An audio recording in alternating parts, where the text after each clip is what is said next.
Hello, everyone, and welcome to Dial the Gate. My name is David Reed. Thanks so much for tuning in. It means a lot to have you with us. We have Lawrence Cow, the CEO and co-founder of The Companion, joining us for this episode to talk about what The Companion is doing, who they are, what they're offering the Stargate community, and what's coming up. But before we begin, if you like Stargate and you want to see more content like this on YouTube, it would mean a great deal if you click that like button. It really makes a difference with YouTube's algorithm and will definitely help the show grow its audience. Please also consider sharing this video with a Stargate friend, and if you want to get notified about future episodes, click the subscribe icon. Giving the bell icon a click will notify you the moment a new video drops, and you'll get my notifications of any last-minute guest changes. And clips from this live stream will be released over, or this stream rather, will be released over the course of the next few days on the gateworld.net YouTube channel, as well as clips that follow in this episode will also be released individually on the Dial the Gate app, the Dial the Gate YouTube channel as well. With this episode is a pre-recorded show, so part of it is a conversation between myself and Lawrence Cow of The Companion, and then there are clips from The Companion interstitialed in from various videos that they have produced over the past year for The Companion. That is Stargate content, the Stargate AI, interviews with Amanda Tapping and Richard Dean Anderson, various specials that they've had with Michael Shanks and with Jewel Staite. And those are going to be featured here as well, weaving through an interview with Lawrence and what they have been working on. So no questions will be taken by the mods in this episode, because this is all a pre-recorded show. So there's going to be a lot in this episode for new people who have never even heard of The Companion before, and those who are already subscribers will have a lot to enjoy as well. So let me go ahead and bring in Lawrence, and we will share some clips from The Companion throughout the episode. Enjoy. I am pleased to welcome Lawrence Cow, the CEO and co-founder of The Companion. Friend of mine going back to the Stargate command days. How are you, buddy? It is a reunion. Actually. It is. Yeah, this isn't a first time. This is a reunion. How you doing? Oh, I'm doing great. Doing great. Running around, backstage, getting things always, in order. But, yeah, great in general. And you have been busy. Did you foresee The Companion becoming what it has when you and I last talked about this idea? Well, maybe yes and no. And I say that not from like a arrogant standpoint, but just as much as I do, like what we had hoped Stargate Command like could, would, should, potentially could be. And so am I surprised? And am I pleasantly surprised? Yeah, absolutely. But at the same time, I think we're trying to achieve, some of those things that I think we all wanted to do on that team of bringing the videos, the podcasts, the events, the articles, the discussions, and cover topics that, really make Stargate that truly human kind of story. And so I'm really excited. I'm really nervous all the time because I want to make sure we're really living up to those values. So yeah, like both, I guess is the way I could say it. So for my audience who has never heard of you guys before, who are you and what do you offer? We are a subscription membership site. We do cover a lot of Stargate, but we also cover other things like Star Trek, Marvel. It's really about looking at some of those, platforms out there that, oftentimes are funded or run by studios. And we thought, if there's a way where we can kind of bring it all together, that'd be great. And so yeah, we have lots of really fun events, podcasts, articles. And, the way I would almost think about it is we're trying to do like a masterclass for sci-fi or like a TED Talk for sci-fi. And you can kind of see that with some of the different themes that we've done with the different content that we've had. Okay. So what does your success look like when you put this all together? What is it that you guys are achieving, and what's coming up? Well, we love whenever there's a lot of conversation, but most importantly, and we are very surprised whenever it happens, our members will sometimes email us or message us with tears of joy or tears of sorrow because of some of the, highlights and tragedies, like within the Stargate story, as an example. And we love we're able to evoke that kind of emotion. We've had an exciting event previously, like Stargate AI. If you're not familiar with it, or if people here aren't familiar with it, it was really just a cast reunion format. It was happening in the pandemic, and everyone was trying to do table reads and cast reunions. And we thought, hey, it'd be great to do something like that with Stargate. But could we do something maybe a little bit different? And Brad Wright, the co-creator of Stargate, he also created Travelers. He's like, Travelers is all around, AI. Effectively, I don't want to ruin it for anyone. And where is AI technology these days? Do you know anyone who is the kind of leading edge, bleeding edge doing that? And we went to Twitter, and Lawrence Moroney, who follows Brad, and he's like, look, I want to be a part of this project. He is the lead advocate at Google AI, and so he helped us build that. And then, that became a cast reunion, but effectively an innovative cast reunion. We had another event with Amanda Tapping, and again, do we do a Stargate kind of theme? And instead, maybe it should be something around her career, like uplifting women in film and television and opening the door for future generations. Or Deborah Pratt, she was the first ever Black woman showrunner in Hollywood, but couldn't really be credited for that, for creating Quantum Leap because of the time. And so again, that interview is also very powerful. So that's why I like to think of it as a masterclass for sci-fi or a TED Talk for sci-fi. And I tee all of that up because David, you are writing for us. And you are going to be creating something really amazing that I am looking forward to as well. So David is having his own series, tentatively kind of called the Stargate Philosophy or Stargate Philosophy, where he's really going to go in deep. And I purposely have not read the early drafts, because I do want to actually experience the whole thing. and that's what we stand for. Like, we want to build these platforms to allow people to be able to share their opinions, their expertise, their analysis, that you probably wouldn't ordinarily get, anywhere else. So that's the idea. That's legit. Yeah, you guys are. I am regularly blown away at the stuff that you have been able to achieve through everything that we've been going through. All of us collectively in the past couple of years here, and the drive and determination that you continue to put forward in getting this content available to people. So it's no easy task launching a multimedia platform under normal conditions, and let alone when we're all kind of locked away in boxes. So it's an achievement that you guys should be continually patting yourselves on the back with at one hand, and then steering forward the truck with the other hand, with the gas pedal fully down. So good deal. I really appreciate it, and I think, and it really comes. It's a lot coming from you as well. Like, Dial the Gate is amazing. Every single week you have amazing guests.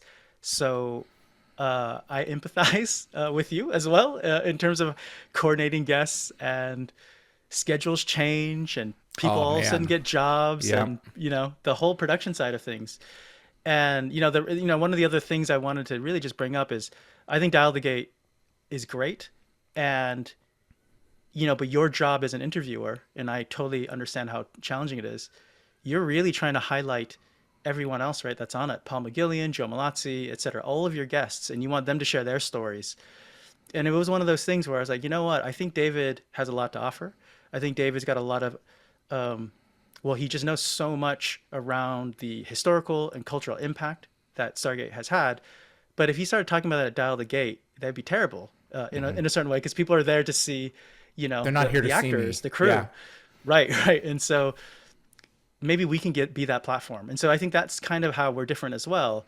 we encourage people to go, hey, like, oh, can we write an article around Stargate, or can we talk about Stargate? Say yes, but you're probably a lot more than that. What else can you do? What kind of new angle? What kind of thing have you always wanted to talk about, but actually you don't have a natural platform to do that? And so, I really hope this column, the Stargate philosophy that you're writing, is really going to do that. Well, I am hoping that is the case. Being fortunate enough to work tangentially somewhere satellite around this franchise since I was 18 years old. I'm 38 now, as Brad can attest to. He knew me when I was just an absolute young fool, just opening my mouth and saying anything. Oh, because this sounds like a good idea. At this point, I've always loved what the show is when you pop it open under the hood and you look beneath the entertainment. It's not always the same as what the writer maybe necessarily saw. That's I can attest to, talking with Rob Cooper and saying, I really saw this from it. He's like, that's not what I was going for, but I'm glad you get that. That's fine. That works too. And so that's what I'm looking forward to contributing with you guys. And we started off with a heavy hitting episode that Brad penned called The Other Side, which has multiple layers to it. And is when you walk away from it, I'm hoping to leave some people uncomfortable. Hopefully all of us uncomfortable in one way or another, and make us think, this isn't necessarily happening on another planet. Some of this stuff is actually happening here. I mean, that's okay, right? One of the articles, previously that we never really got to write on Stargate Command was around, the Stargate teams. They're the good guys. We root for them, but it wasn't like everything they did was good. If you were a Wraith, and you thought the Wraiths were the heroes, it's like, hey, what are you doing with Michael? Right, exactly. Right, What's going on there? Where is the line? Right. And so, no, I'm glad, because I think, I hope all of the creators of Stargate or sci-fi in general, that's the point of sci-fi, right? It literally is a reflection on society, but it's hopefully an easier way to be able to discuss it, because, sometimes politics or identity or any of the other issues that we go through is really tough to talk about. It's a little bit easier if you can kind of project that into a world kind of like our own, or based off of our own, but kind of doing it through story. The Stargate AI project, I think we're going to see a clip of that in just a few moments here. Am I correct about that? Yeah, definitely. What were you hoping to get out of this experiment? Thank you. Yeah. And what did you just not achieve, frankly? But what did you walk away with going, wow, I didn't expect that to happen? Yeah, I personally did not have any view for what this could become, other than I like doing things that people haven't done before. I like it when I come up with an idea or I work on an idea and it's like, oh, this is probably going to fail, or there's a high chance it could fail, or this could be really terrible. It's like, great. That's like, I guess that's what an entrepreneur does. It's like, we can see a possible, there's like a 3% chance that this could happen. Mm-hmm. And if this happens, it could be amazing. And you know what? If it doesn't happen, you pick yourself back up and you pick another 3% project, out Right. there. And so what I was really hoping for, I knew we weren't going to be anywhere close to a world where, you're going to replace screenwriters with robots or with AI bots. That's really not how computer science and, AI technology works. So that's kind of answer to that side. And then what was an unexpected thing is what I didn't realize was how almost like amazing of a new format we've created.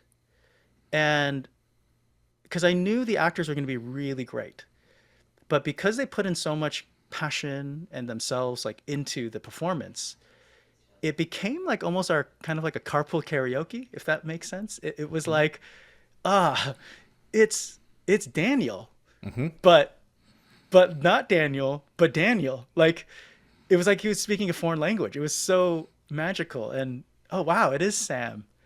But, but like in a really, really fun time, and some in a situation that you wouldn't normally see them in. And so that was really fascinating. And I think Michael and Jewel talked about it. They had never been in a scene together. They have never acted together. Correct.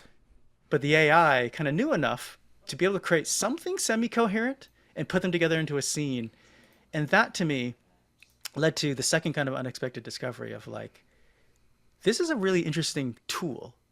This genuinely to me could become a tool to help people overcome writer's block, or it could be something for fan fiction writers. It could throw out scenarios. All it is a starting point for people. So as an example, I don't think Teal'c and Daniel have ever been on a volcano eating ice cream. But the Stargate AI, in theory, could come up with that. That was one of the examples when we're going through this iteration. It's like, oh, I wonder if that's going to happen. And if you're not able to actually come up with that, but the AI can, do you know what I mean? Like, it's a very Stargate-y situation that you could see, but you might not come up with it if you're just thinking, about it. And actually, the AI could just generate like these really weird scenarios. But people, yeah, you can see how it's possible. I forget who said it in the discussion that it's only capable of doing as good as what was put into it from the beginning. Yeah, yeah. Now, Stargate has ice cream scenes, but exactly. It doesn't. As far as I guess it may have volcano scenes, just not like kind of like a window of opportunity thing. But yeah, that's probably what I was thinking. From Inferno, But can it put Daniel and Keller on the side of a volcano a la Sam and Frodo, if that scene hasn't existed? Is it capable of doing that? If you feed it in, right? So that's you the have thing to give that's it starting to be it. Interesting. Okay. Yeah. So, but I mean, we thought about this, right? I mean, Keller, could we do a scene with Keller and Kaylee from Firefly? Yeah. Both Jewel Staite. They could all be fed in. And actually, that's kind of possible. I haven't really thought it through. I don't think Lawrence has thought it through, but it's one of those things where, sorry, Lawrence Moroney, we have the same name. Yeah. But that's kind of what I mean by the element of the fan fiction or something else. Like you can start feeding it. We can give it 99% Stargate and 1% Star Trek, or 99%, Stargate Atlantis and Sanctuary or something. Like there are possibilities that you can do with this, and I think that's what it is. It's like when you go into that kind of unknown, you experiment with it, then you start to realize, oh, this is the result. You then get 100 new ideas. I think that's really Lawrence Moroney's whole point of this project as well, which is anyone watching it, if you then have an idea, like, let us know, because the whole point of this eventually is going to be, we're going to put it out open source and people can start playing with it. That would be really amazing.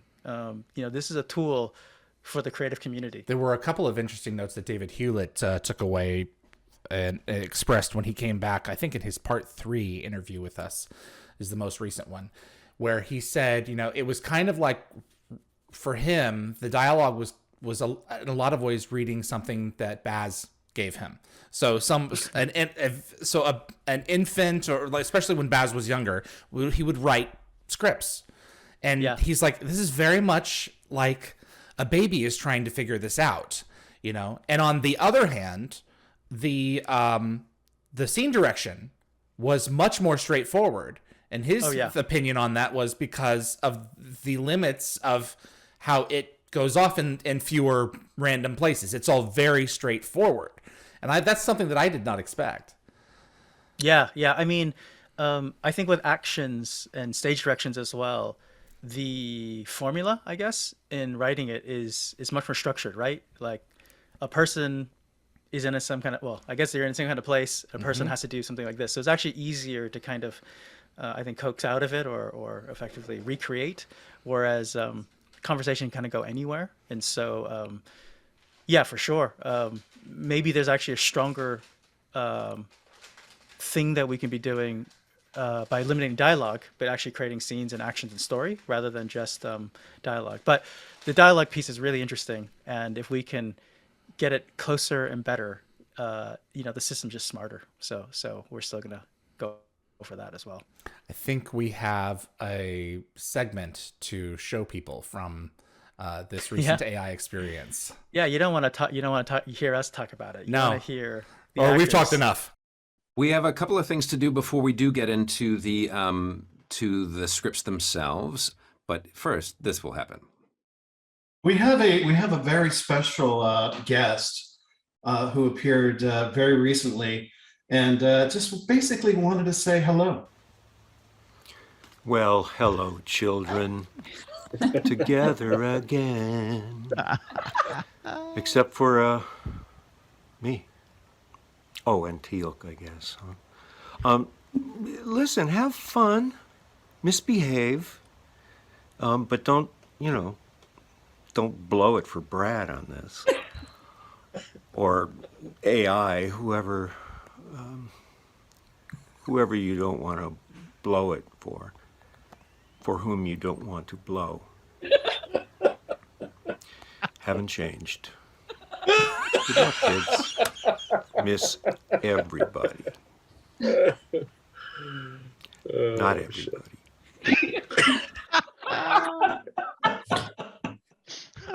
Oh, that's brilliant. We were struggling to get that to me all day yesterday. It was so much fun, and it's so good that he wanted to join in. That's hilarious. That was absolutely delightful, and having never met Richard Dean Anderson is precisely what I'd expect. Yes, yes, indeed, yes, indeed.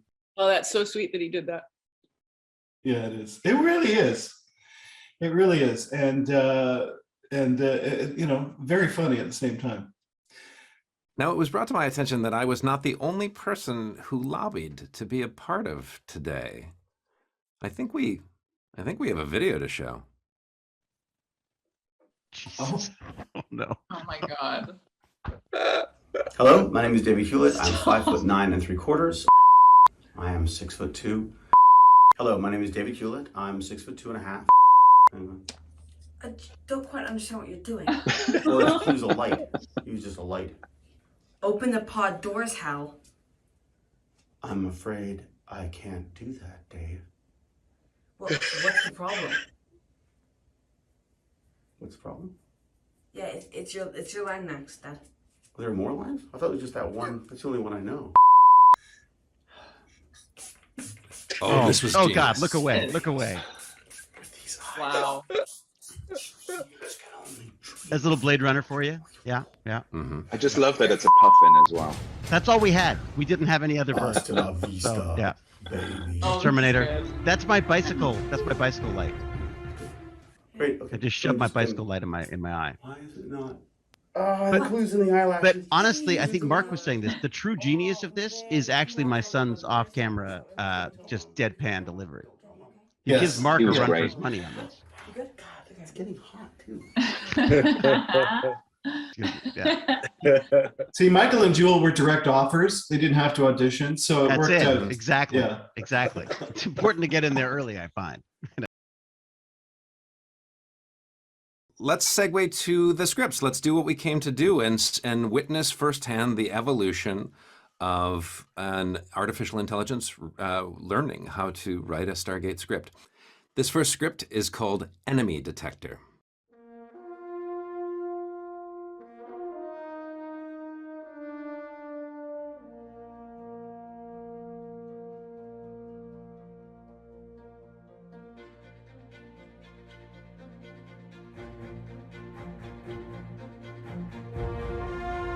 Interior Atlantis corridor. Daniel and Carter look out the window at San Francisco Bay.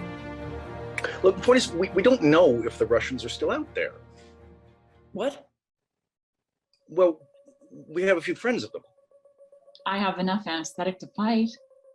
McKay and Keller exchange looks. If I really have to find out why we stopped, Yeah, well, it's not showing me the alien. I mean, the ancients were originally aware of any other science project. The lights go out. well, I think we should explain to them that Theo downloads the exact design of fishes. Well, with respect, this maps to the galaxy with primality to the eradication. No. Huh? Come on. What? Okay, well, I appreciate you telling me. How? I'm sorry, but we're dealing with two beings within a small and experimental field. We should rest. The door opens and a man enters. I think it's a Ford. How? I don't want to penetrate the Draking. Well, I guess that was happening to them up the neck.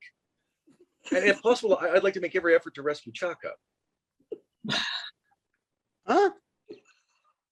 No, Demon. We got apospect. It's a matter of coordinates. I'm Warpers. I'm pretty sure I can. We also cannot serve the way that leads to disease after the Hammond in the sample has visortional explodes. I know. It's a periage. We've just found the key to the place. It's more like a computer in the news source. No. You should not rocked him. Maybe he's closing in orbit. I don't know, only that they're Russian. The device has to see the ori and all that they do. What is it? Well, I guess there's no easy way to say this. You sure? So if we blow up, they're all out. The Stargate is now active. What is that? The door opens and a man walks in. She looks at him, he looks at her, and she looks at him. It's against. Well, the only way to find out is to send them out. I noticed Adeptus. Maybe they seem to have reloaded to fly the solar system. Carter and Daniel are startled. Just be out of Kumul. Carter and Daniel exchange looks. An explosion rocks the bridge. The team is beamed away. Oh, please, I don't like them. I mean, we could stay here. Maybe you should come down from there. It sounds like it's. He looks at her intently for a moment, then his expression grows cold. I think I'm going to be the Daniel. Soupy-dov. Carter and Daniel reappear on screen. Daniel looks nervous while Carter is looking over some schematics. This is Daedalus. Hey, Rodney, you have to give me a look at this. Oh, I can't just take that you're real. You know what? How come I'm not Ellen? I was thinking it's me. So do I. It would take months to engineer a cure. I'm not even sure it's possible. What? I think they're set. We have no way of knowing how things could send a radiation or adaptive up to affectation of proximity to Regiga's propensity. Carter looks at Daniel, who then looks around the room hopefully. What's going on? I don't know. Look, I know you don't have to go to do this. Oh, no. I didn't think you knew. I mean, I did not just wing rack anything, but it is a look at Elizabeth. The room shakes. Is that Michael's cruiser? It's here. Whoa. Wow. And see. Oh. Now, Amanda, don't you think it's fabulous to hear Mark saying he looks at her, she looks at him, he looks at her. I mean, no, it's hard to write that shit. Let me tell you. I feel that Mark should be there just reading stage directions, even if it was the show. Exactly.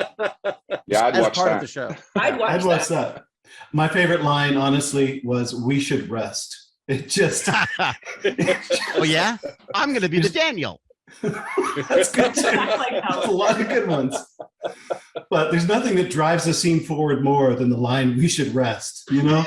Yeah. I loved when Daniel called McKay a demon, and McKay's response was, "It's a matter of coordinates. I'm going to use that." Explain to me again, because I do not understand. It's not trying to emulate alien languages. It's simply combining English words. Like nothing you, dear viewer, just witnessed was misspoken. There was some stuff in there. It was freaking perfect. Oh, I forgot. I just moved and I found my jacket. Oh, cool. My God. Oh, that's great. You know, Jane, my wife Jane was at the SG1 premiere because she was covering it for E. And she had a nasty habit of stealing the table centerpieces of anything she went to. So because she was always there after they cleaned up. And so the other day we found, get this.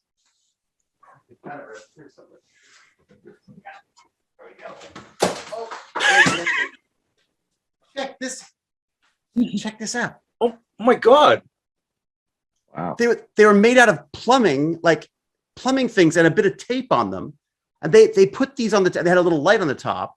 And so Jane stole this. I thought I should give it back. Give it back to who? Exactly. But isn't that wild? Stargate AI script number 4, Seeking Destiny. Interior jumper cockpit. Daniel and Keller in a puddle jumper over a vast glittering ocean.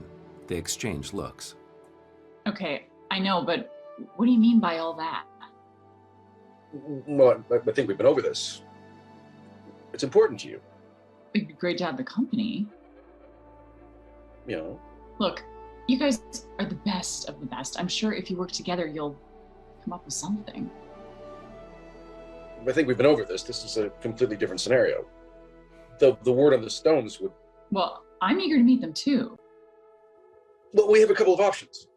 Number one, we give them hope. We need to know what happened. We think we can turn it off. All right, and then you can see them again. I think so. Yeah, no kidding. Well, maybe we could pass the time by getting to know each other better. What if I read? Ouch. Ouch. I would much rather read into it. You know what's interesting about this is that Jewel and I have never acted together. Never. Ever. We've been friends forever. The characters never interacted at all. No. Not we don't even think I don't think so. No. That high in passing. No. So it's interesting that this is kind of it's not quite coherent, but there's actually like I don't know. There's something unexpected happening there. It's just kind of I find it interesting. I love it because the characters never shared time. Yeah, it's not coherent. But if you turned on the television and this was already in progress, you'd be like, well, it's just because there's stuff I don't know. Like you wouldn't guess it's a mistake. You wouldn't guess that it's gibberish or what have you. And I think "What if I read" is a great line and should belong in a future script that I write. You know, especially in a flirtatious moment. What if I read? Yes. You know, it's perfect. Or I could read, of course. This is a treasure trove of future Easter eggs for anywhere you want to plant them, isn't it? That's true. Yeah. If I on my next show, if there is a next show, it's going to be fun. We also have a similar question from Claire Williamson and Vicky C from our Discord. And so all of their questions kind of combine. Is did Sam come back to you naturally after such a long time? And have you missed her after reading Sam again? Great question. Because I was really scared about whether or not she still was in there somewhere. And then as soon as we started reading, I think as soon as I had the others to read opposite, and especially hearing Michael's voice as Daniel, it came like flooding back. And then I realized totally how much I missed her. But yeah, I was nervous. I was really nervous that I wouldn't find her again. And turns out she's right here.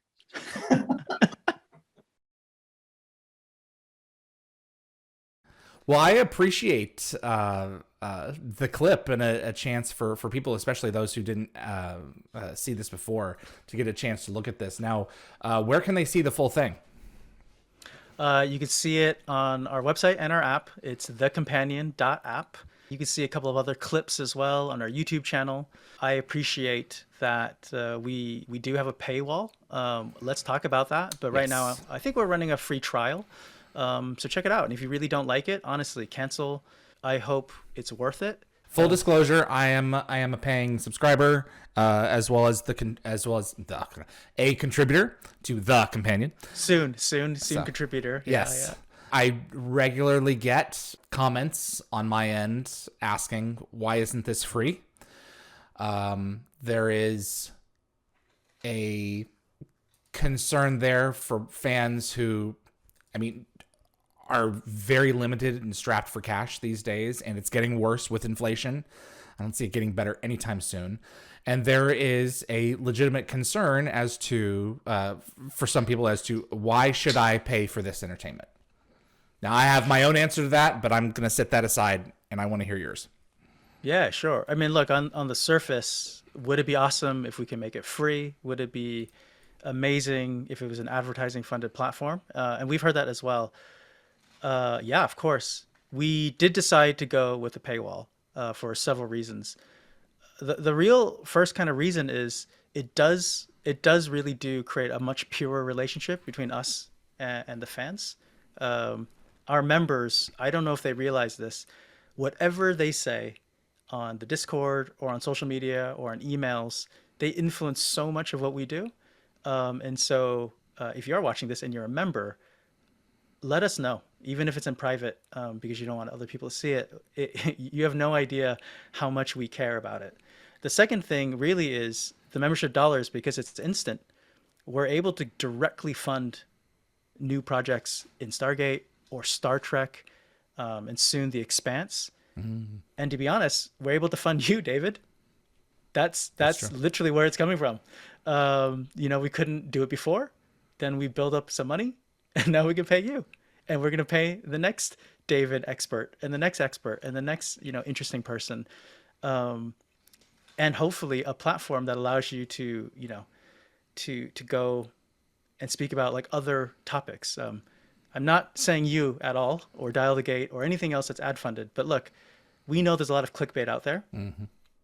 Like oftentimes you're going to need like 27 things, like why Stargate is amazing and number 8's going to blow your mind. Look, they're fun. I read them sometimes, but early on in my career in media, and I've been lucky to do this for 15 years, I was told and I was taught 70% of your budget should always go into marketing.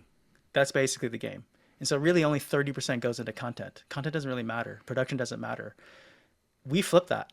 80% of the money goes into the creators. Everything else obviously goes into upkeep, technology, some advertising. And so we wanted to basically find, hopefully, a formula. And we're still working on it. We're still exploring. But yeah, most of your money is going into content creation or production. And so that's why the projects are unique. I really do wish more people knew about us. I totally get it. Paywall hurts that. So because it's hard to share. But that's the that's the kind of choice we made. Are you keeping your option open to some form of hybrid in the future, a la Hulu? Or is this the way you're going from here on out? Sort of. I don't know if members take advantage of this enough, but if you are on the app and you share an article on the app, it's actually free for anyone you share it to. And I encourage you to do that. So what we didn't want to do, like as an example, David, we didn't want you to write an article and then you share it with your friends and everyone's like, David, it's like paywall, I can't read it. Right. I see. Yeah, share it with your WhatsApp group. Share it with people here on Dial the Gate. I genuinely don't have a problem with that. It's this is news to me. All right. Yeah. And we used to even have it on the bottom of every single article. Like, this is how you do it. This is how you share. Like, we're just trying to signal like this content genuinely is worth paying for. These people are worth paying for. These stories are worth paying for. But we also, know, hey, not everyone can pay for it. So maybe if like one of the friends in a group can pay for it and then like kind of share it with everyone, you kind of split an account, like that would be pretty dope. And like, so it literally has been built in since day one, like 1.0, like free sharing. I did not know that. So hopefully that tells you the philosophy behind, what we're doing. So will we go into a hybrid bundle? I'm not sure, but will there always be a sharing mechanic, or will there always be a way to be able to try to have fans experience some part of the companion? Absolutely. I'm really sensitive to that, but we actually, we aren't Hulu. We don't have 5 million, not 5 million, like 200 million, or 50 million subscribers. We're not that kind of thing. And so, yeah, that's where we're at. Where are you at in terms of subscribers? I don't want specific numbers, obviously. That's for your internal strategy. Are you pleased at the velocity that this is going? Are you hoping for a pickup in the future? Are you on track precisely? What's your thought process on that? Do you want to know the official number? Because it's not private. Oh, okay. I'm happy to share it. Okay. We have 3,000 subscribers. Okay. There are 3,000 amazing members out there. Yeah, it's part of the community. So yeah, I think in some ways, I think we're ahead. Would I love more? But yeah, no, I think for us being around about a year and a half or so, a year, like, yeah, it's great. It's really fantastic. I really don't call them subscribers. They're really members. Yeah. Because there's so much to like what we do than just content. But yeah, no, we have those members, and then we do have a lot of other people, come in, whether they're on free trials, people read articles. We still have a free page for people to experience articles. We just don't really have an editor for that from time to time. So we used to refresh our articles, quite often. Oftentimes, like on Twitter and other social media places, we also post free articles as well. And so, yeah, our readership is probably a lot bigger, than the paying members, which makes sense, just like with everything else. There it is, the companion app page right now. So it's got a picture of Jack and Sam. Yeah, this is pretty cool artwork, man. Yeah, and illustrated. That is from the Stargate AI Carter monologue. It takes place in Jack's cabin. So that's also interesting, right? Richard Dean Anderson was not part of Stargate AI. Sadly, I hope he's part of the next one that we do. Okay. But it was a monologue. It should just be Sam Carter. And yet, all of the characters were, well, not all, but, a bunch of the core cast were forced, the AI forced them in. And then Jack had to have an interaction, but it was an action-based interaction with Sam. So yeah, that's the interesting thing about that experiment. It's like, this is a monologue. Why is Jack here? Why is Teal'c here? And they're all there in the cabin. Well, if there's going to be a place to attempt something like this, I'm glad that it's with you guys. You have another clip for us, is that right? Yeah, hopefully we'll have you'll enjoy this clip. With Richard Dean Anderson. Okay, let's have a look. I'm excited. But my other favorite story from the beginning of Stargate, I tell this too. I don't know if you remember this, but it's a great Richard Dean Anderson story. Contractually, your name, Richard Dean Anderson, had to be the same size as the title Stargate SG-1 in terms of the same font. No, that's not something you requested, obviously. That was just something that your agents and lawyers stuck in. And in fact, I know it's not something you requested because I remember you laughing your head off when I showed you the poster that couldn't fit Richard Dean Anderson anymore. It could only fit the word Hard Dean Anders. Hard Dean Anders was all that fit. And you had the same reaction as you did just now. You went, I kind of like it. Hard Dean Anders, let's go with that. Oh my God.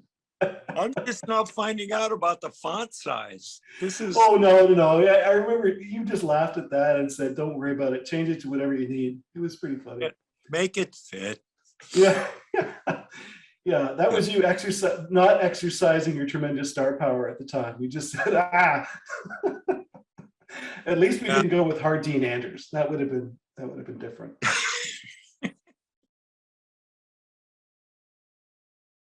I was losing it, man. I know. It's just my talking head just won't do it. Over 2.5 hours trying to get something to work at my house because I live in such the lee side of a mountain right next to the ocean. Sounds idyllic, but it sucks for any kind of connection. So I apologize. It will probably happen again. Jesus, what did I miss? I was just talking about you in order to placate the people who are here for you. And I was saying all these lovely things. Oh, well, let me disconnect you. No. Please, God, no. You look so lovely. Look at her face. I know. And she looks exactly the same, doesn't she? She looks better. Oh, that's better. That's an even better thing to say. Nice setup, though. Thank you. It's good. It's really good. Look at that. Oh, yeah. It's that rosy cheek smile. Pinch her cheeks off. Well, not off. For you. That's just too far. Almost. But I've got this old man thing. Yeah. Do you have one? What Eric? to talk about? Waddle. The waddle. Yeah. Yeah. That's why I'm leaning forward to throw Oh. my waddle into shade. Mhm. Hey, I'll just stretch it for the rest of the chat. Yeah, sure. Nice forehead, though. That's all I got. I got the forehead. I have hair. Yes, you do. You know, you hit 60 and you still have hair. It's a thumbs up as far as I'm concerned. You know. Try 72 and then. Oh You're yeah. great. Yeah. Yeah, but it's thinning. It really is. I'm glad we're talking about this in front of millions of people. You just pulled several out just now. Yeah. Oh, I got a pile here. But Save yeah, 'em. it's all about aging, isn't it? Well, And that's for the what all old. this young audience wants to hear about is an old man talking old age. They do want to hear you. They do want to hear you. Well, I should put some pants on then. Well, you know, okay. I have to tell a story. MGM asked me to write another pilot before COVID. I'll do it. I did, and in that pilot, and Amanda's read it. There's a scene where she video calls Jack O'Neill, and Jack O'Neill makes the put on some pants joke. It's so funny. Well, that we're connected. I know. Simpatico, we exactly. did, yeah. And then he says, "I still have your toothbrush. I've only used it once." Keep them coming, buddy. Oh, baby. Yeah. Well, no, that was before COVID, and who knows if that'll ever see the light of day, because then Amazon bought MGM and it may go away. But well, who knows? Who knows? It's really the fourth surprise if you're counting. The fourth surprise. But we can see each other, right? Richard D. Oh, yeah. Anderson. Oh. Ricky Dean. Rick. RDA. Mac. What? You have been referred to as many things. But I digress. Oh, My question is, it is rumored that one of your favorite people to work with was this mocha, slightly gold character that you seem to enjoy. Is that true? Oh, what was his name? Rick. Patrick. Oh, yeah, How no, are you, brother? I just wanted to pop in and say hello. I miss you. And I want to thank you for all the great years we had on set, all the great years we had as fathers, as human beings. I want to thank you for all that I learned from you. And I really enjoyed every minute of it. I miss you, brother. And just wanted to tell you that and tell you I love you. Hope to see you soon. Take care. Who is that? His voice got even lower. His voice is lower now. Well, he's And he's doing being very still. Voiceovers, right? Yeah. I mean, seriously. Oh, he does. Do you remember his audition, Rick? I do. Didn't he come out and stand there? Yeah. And you said, and he was incredibly buff. And Yeah. you said from the audience, you shouted, "Dude, you could hit the gym. Don't you care?" Don't care. Yes. Take care of yourself. Could you hit the gym once? You don't care. It was very funny. Lighten the whole moment. You, Rick, I had never seen MacGyver, and I was like so embarrassed because everyone's MacGyver, and I'd never seen it. And I don't know if you remember when we were shooting the pilot, all of us were staying at the Sutton place, and there was a dinner. And after the dinner, you and I went for a walk, and we walked like down Robson Street and along Denman. We were walking down Robson, and you were like, "Well, kid, this could be pretty big, this show." And I was like, and I said, "Do you still get recognized from MacGyver? And what was that like?" And you kind of paused, and we were walking, and then I swear to God, like at that moment, this van drove past, and these guys leaned out the window and went, "MacGyver!" And you were like, "It's like that." Oh, Like that. I don't remember. I was like, holy shit, I'm with MacGyver. I don't know what that means, but I'm with MacGyver. Yeah. And he gets yelled at by buses of men. He gets yelled at by young men in vans. It was exciting. Lawrence, you're back. You got your internet back. I got my internet back. It's just a surprise number 6 of the day. So there you go. I was kind of giving that story of the MacGyver to set up a fan question. Both Travis R and Alyssa L had both asked a very similar question, which is like, if you ever found yourself in any kind of sticky situation, if you ever thought to yourself or asked yourself, what would MacGyver or what would Jack do in this situation? Oh, in real life? Yeah. In real life, yeah.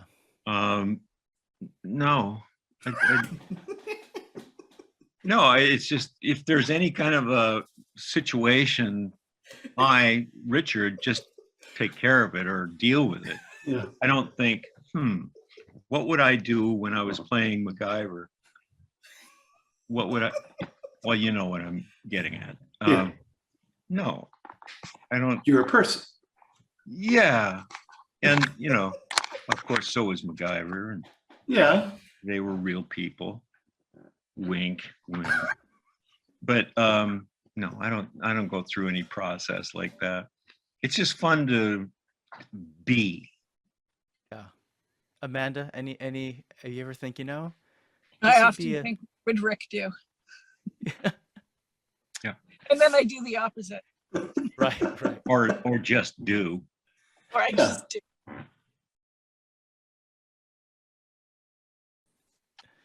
Cool. We got a question around, I guess around The Simpsons, really. So John S, Linda C, Michelle S, they all sent in questions around The Simpsons. And can you talk about your experience with The Simpsons, Rick, whether it was being on the show, The Simpsons, or working with guest star Dan Castellaneta on Stargate?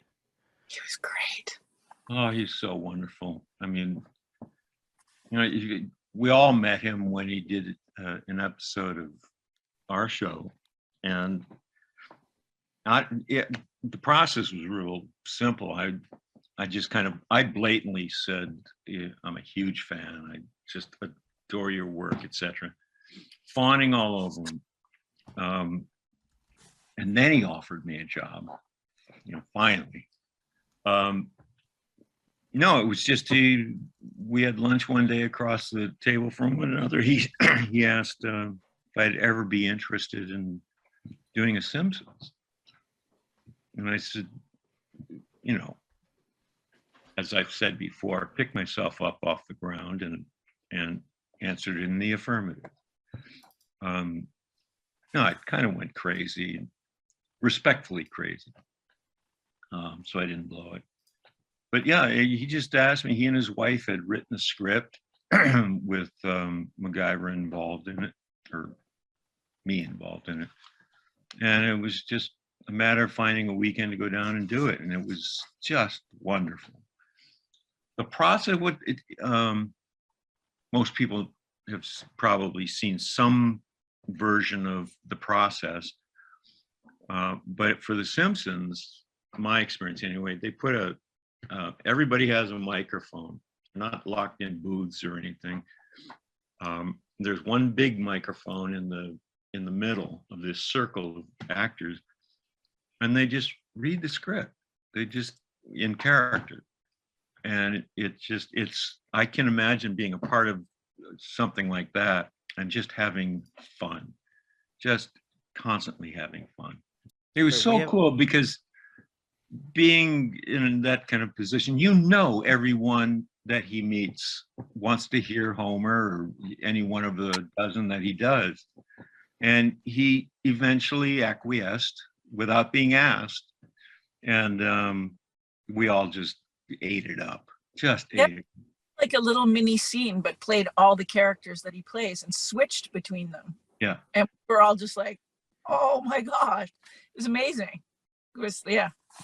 You realize he does that in real time during the recording. He'll do oh wow, that's a couple, maybe 3 characters in a row. I mean, wow. I just that's a life. That's a talent. Richard Dean. What a coup. I have only interviewed him on the deck of the Midway in San Diego. I mean, that sounds pretty amazing. It was, and it's never been released. I'm hoping to release it one of these days. How was that? You know, obviously, you know, couldn't happen without Brad Wright.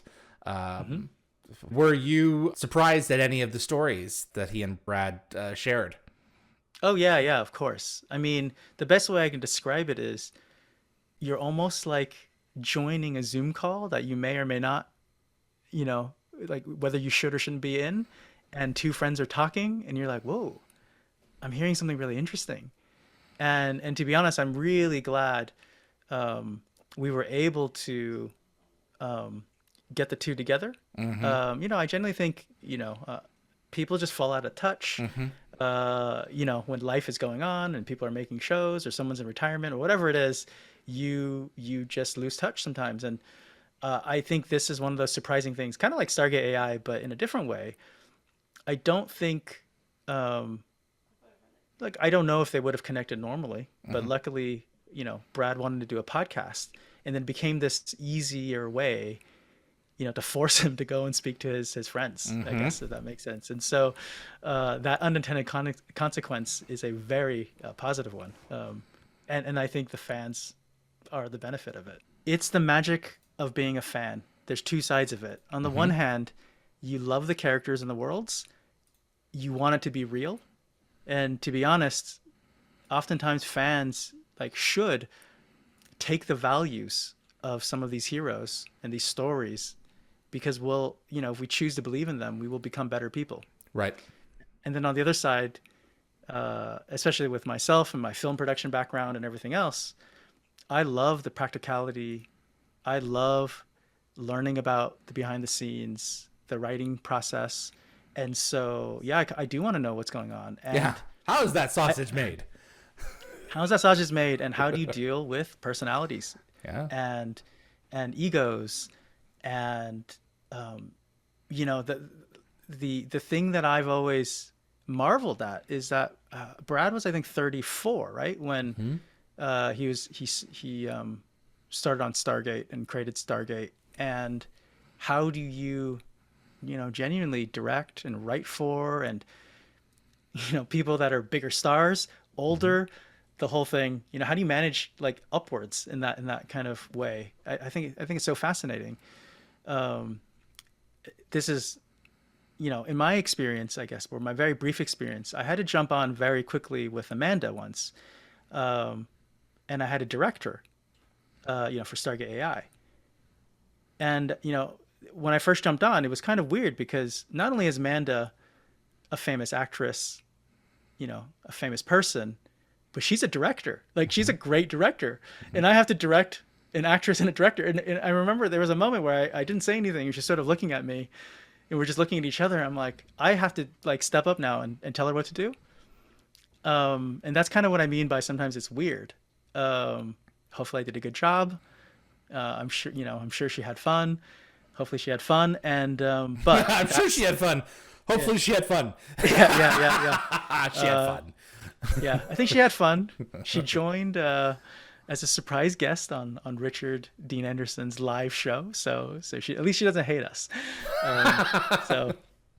No, but yeah, that's the thing that it's amazing. And it's like the kind of interesting situations, that we find ourselves in sometimes, and it's all been great. And it's those moments where you're pinching yourself. Yeah. And honestly, it all happens because we've got members that support us and want us to keep doing this. So it's been great. What do you want to do next? What's next on the horizon? Are you going to do another AI project? So there's a yes there. Okay. Yeah. Tell me Stargate more. AI. Yeah, Stargate AI version 2 is 100% been talked about and planned. We know the tests of the different kind of technology approaches we're going to be taking. Will they work out? We don't know. But basically, we want to increase the accuracy of the stories. So right now, the actions work. Right now, individual dialogue kind of works, but it doesn't really have a coherence between, back and forth, or it doesn't have it for very long. Can you create some kind of through line? That'd be really interesting. So that's for Stargate AI. We're going to continue a season 2 with Brad's conversations in sci-fi. So hopefully there will be more showrunners, more actors. We'll bring some of the other kind of cast members back. So that's currently being planned. And we will definitely be doing another project with Amanda. It'll be an event. Last time it was around uplifting women in film and television. And this time, we're just working out what are some of the other meaningful areas of interest for Amanda that she would want to talk about. And so, that would be great. And we're going to also, start to go outside of the Stargate world. I don't want to make any promises on any other kind of franchises. I don't know exactly what they are. But we're looking at, Star Trek and The Expanse and some of these other kind of franchises to see what's possible. We had a wonderful, amazing interview early on with Lori Petty. She's in The Orange is the New Black, and also she was Tank Girl. And so we covered Tank Girl, and it was a really wonderful story. I mean, if you think about it, Tank Girl was supposed to be this movie that was a huge, unfortunate box office flop at the time, but it was supposed to launch the careers of people like Lori Petty, into kind of superstardom. And the thing I've taken away from that story is it did. The only problem is it kind of took 25 years sometimes, because when you go to Comic-Cons, you see multi-generational, moms and daughters both dressed as Tank Girl. You have a really strong and supportive community in Tank Girl. Mm-hmm. But when we kind of covered and we kind of realized if we're writing an article on 1 week on Stargate and another week, on Tank Girl and another week on, something else, Total Recall. Right. It was almost like you could do anything. And so then you were doing nothing. Right. Yeah. Right. Yeah. You're not getting deep anywhere, Yeah. And then what's the value to someone, at that point, other than a sci-fi version of USA Today? Yeah. No offense exactly. to USA Today, but come on. So that's some of the things that, we think that there are so many interesting stories. We've actually have nearly 500, posts, I guess you can call it. So we probably have 200-300 stories on the companion. And I don't think most people know that. I don't think most people can see that. I don't even think most people know we have this amazing Lori Petty interview. In fact, she was so gracious enough to give us 2 interviews because we couldn't get the whole story in one. Wow. We had 12 subscribers back then. You know what I mean? So no one's going to read it. And it's kind of buried so deep into our archive. So one of the things that we've been doing is giving the website and the app a bit of a facelift. So people can discover, some of these classic hits. And so that's kind of the other area that is an improvement for us in terms of what's next. Okay, so improving the interface in such a way that people can find more of this content and discover. Is there a random kind of article button that you can click on? Is there anything like that kind of integration? It doesn't exist, but that is a very, very good idea. What should I be reading.com. Right. Yeah. Yeah, no, because I wasn't even aware of that, and I've loved her ever since Free Willy. So that's terrific. I'm definitely going to, after we hop off, go for that. But for those who have been watching and want to subscribe, I wanted to point that way. So it's the companion.app, app, correct? It is, yeah. In fact, before we jump off or really point anyone to anywhere, I really wanted to talk about, without spoiling anything, what you're writing. I think, where are you coming from at this? Why is it so important? What is it about the series that's so interesting? Because I'm really curious about your opinion on some of these different episodes, and then really the themes of each of these episodes. I was raised on Star Trek. That is my bread and butter is Next Generation. And I'm an only child. Spent a great deal of time alone with the television, and it really I let it in. I let the content in. And so the Prime Directive and the treatment of how you treat your neighbor in a Star Trek world really got into me deep. And it continued through Stargate, and the values that the team attempt to hold themselves up to and strive for are very much a part of me. So when they encounter something that pushes them apart or forces them to examine their world in a way that they didn't before, I sit up and take notice. And that's the great thing about Stargate is you can do it while washing the dishes, but you're kind of missing out if you do that. You can watch it casually, but I wouldn't recommend it. And so I really wanted to dig into the deeper aspects of a lot of these more specific episodes, and then go into like some of the more obvious ones like Red Sky, The Other Side, Michael, and pull them apart and see what's underneath, and then go to some of the more not so obvious or not so fan favorite ones to see, okay, what were they, maybe not necessarily what were they trying to get to in this, but what did the writers achieve that maybe wasn't there originally or was, and we didn't pay that much attention to it because it wasn't a significant episode in terms of the overall plot for that season. That's what I really want to get to. I want to get to the nuts and bolts of some of these individual shows, and then at the end of the article, turn it around back on us and hold that mirror back at the audience and say, how does this apply to you? How does this apply to me? How does this apply to us as a community, us as a nation, us as a people, us as a planet? And I want to make the audience think a little bit. If I can sum up some of the words that you said that I think really mean a lot. I have a feeling what you're going to be writing will divide some people. I think a lot of people won't agree. Fans might not agree, but I would encourage everyone to keep in mind, this is why these stories are so meaningful. Mm-hmm. And this is the reason why they matter. Mm-hmm.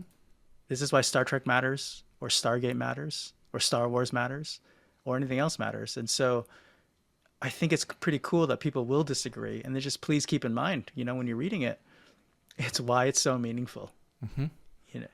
I think that's really cool. Sci-fi is at its best when it doesn't play it safe. There are episodes of Star Trek that are out there that I don't think would be made today because the prevailing winds have moved on from this level of expectation to that one. And I think it's important for us to point out those differences and see, okay, why was this important then? Why is it important now? How is it going to be important in the future? And I think, if I'm making people think, if I'm trying to get them to think about something, if I'm just getting someone to agree with me, I don't think that's, what I don't think. I think I'm in it for the wrong reason. All I want to do is share a perspective, and that's all, or multiple perspectives, and then have people think about it, and that's it.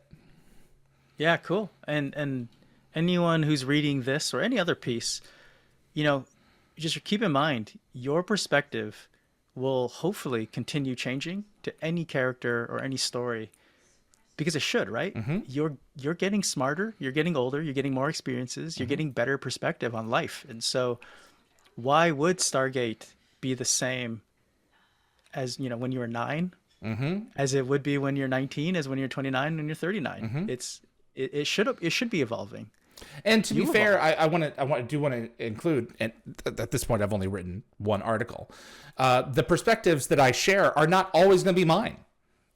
I think that one of the things that makes you a well-rounded person is to be able to fight vehemently from another person's perspective. If you can't do that, then you need to be asking yourself, okay, what am I? The foundations that make up myself, what am I really based on? If I can't fight from another person's perspective and see their perspective, what's going on there. So, but I think Cool. ultimately, Well, I'm looking forward to it. I appreciate the opportunity to be a part of this, and I appreciate you coming on. This has been great and well overdue. Thank you. Yes, for sure. Well, hopefully everyone enjoyed the clips. Hopefully they enjoyed this conversation, and I'm pumped. Hope you're pumped. Super pumped. Yeah. Absolutely. Thanks so much to Lawrence Cow and his team from The Companion for making this episode possible. We really do appreciate having them on and the opportunity to share some of the Stargate content that they have released is just really cool. Individual clips from the content that they have given us will roll out on the Dial the Gate channel over the next couple of weeks here, so you can see those individually as well. But we wanted to premiere them in this content as we had it here. If you like what you've seen, please consider clicking that like button and sharing this episode with a Stargate friend. There's a whole realm of Stargate viewers that don't know about Dial the Gate yet, and so we're hoping to make that happen. Dial the Gate is brought to you every week for free, and we do appreciate you watching. If you want to support the show further, buy yourself some of our themed swag. We're now offering t-shirts, tank tops, sweatshirts, and hoodies for all ages, as well as cups and other accessories in a variety of sizes and colors at dialthegate.com. From the merchandise tab, you can click on a specific design to see what the items are being offered, and checkout is fast and easy. You can use a credit card or PayPal. Just visit dialthegate.com/merch or dialthegate.com and click on merchandise. Thanks so much for your support. I can't bring the show to you in a bubble. It takes a village. And that village includes Linda Fury, Gate Gabber, my producer, as well as my moderators, Summer, Tracy, Keith, Jeremy, Reese, and Anthony. Big thanks to Frederick Marcoux at Concepts Web, our web developer for Dial the Gate. And also a big thanks to Jeremy Heiner, our webmaster, who keeps the site up to date. James Lafazanos, the Wraith Commander. Actually, many different Wraith Commanders. He's going to be joining us just in a few moments here. He is also another pre-recorded episode. Fascinating discussion with this guy. And appreciate you watching. Thanks so much for tuning in to Dial the Gate. We'll see you on the other side.